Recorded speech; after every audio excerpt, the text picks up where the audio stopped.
The shocking facts about Asia's largest organ transplant facility.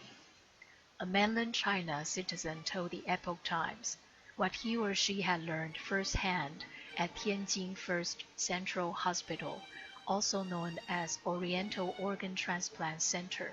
The following is an excerpt from this witness's statement. I'm from mainland China. Several years ago, by chance, someone referred me to work at Tianjin First Central Hospital. While working there, I met some transplant patients. At the time, China had been receiving a large number of foreign transplant patients. This hospital had many such patients. Until today, it remains Asia's largest organ transplant center. Shen Zhongyang headed both this hospital and the General Hospital of Chinese People's Armed Police Forces. He is hailed by the Chinese media as China's top scalpel.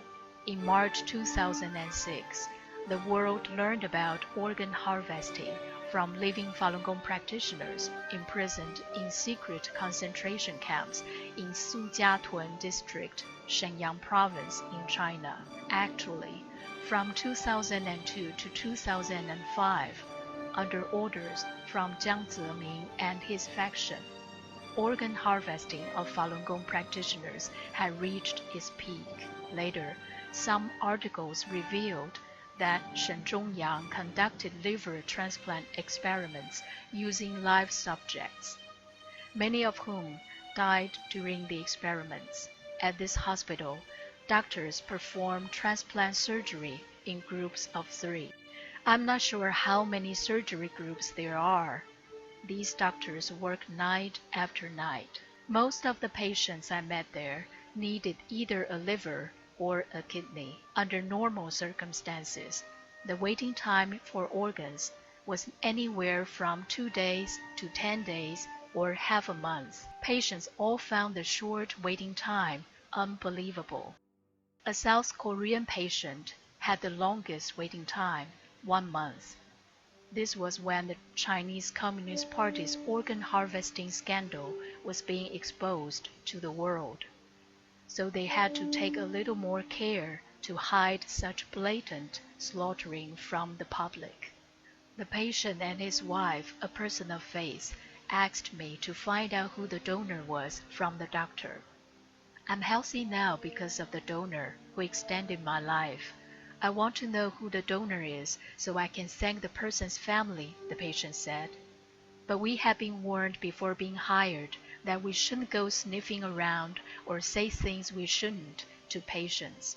I wanted to fulfill the patient's last request before they went back home.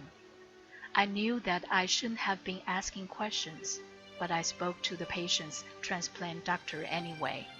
The doctor said, "You are asking about the donor?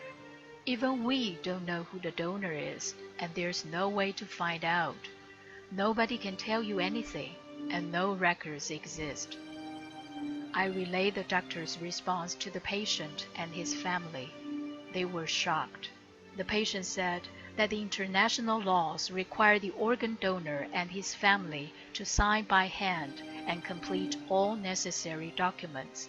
Without the proper paperwork, transplant doctors will be punished accordingly for malpractice. They explained that without international laws, criminals could slaughter people en masse to profit from their organs. An organ sells for about 300,000 to 700,000 yuan. Nowadays, some people can easily cross the line and kill. Imagine if they could do it for profit. The South Korean patient said that the hospital needed to issue them an official document clearly stating the organ the patient received in the transplant operation, as well as including the donor's personal information and signature. Without this document, the patient wouldn't be able to board the plane back home. In the end, all of these transplant patients were issued transplantation documents that had been prepared the same way. The documents all stated that the donor was a 30-year-old male death row inmate. Only the names differed, but they were all made up. Not everyone is suitable for organ transplant. If the operation fails, sometimes the patient dies on the operating table. Some patients experienced acute rejection. There was a male patient who lost his mind after receiving the transplant. He would run around naked while yelling and jumping about. A female patient after surgery began growing heavy facial hair, and her voice turned deeper and rougher like a man. Such cases occur from time to time.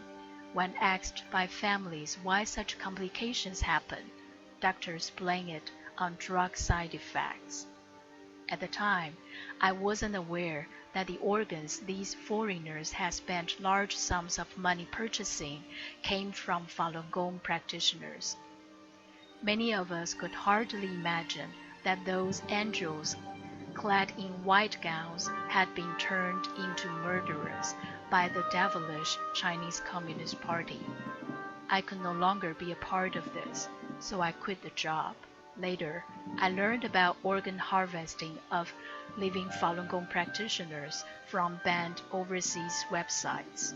What I know could perhaps serve as a real warning to my fellow countrymen with conscience and those who persist in persecuting Falun Gong.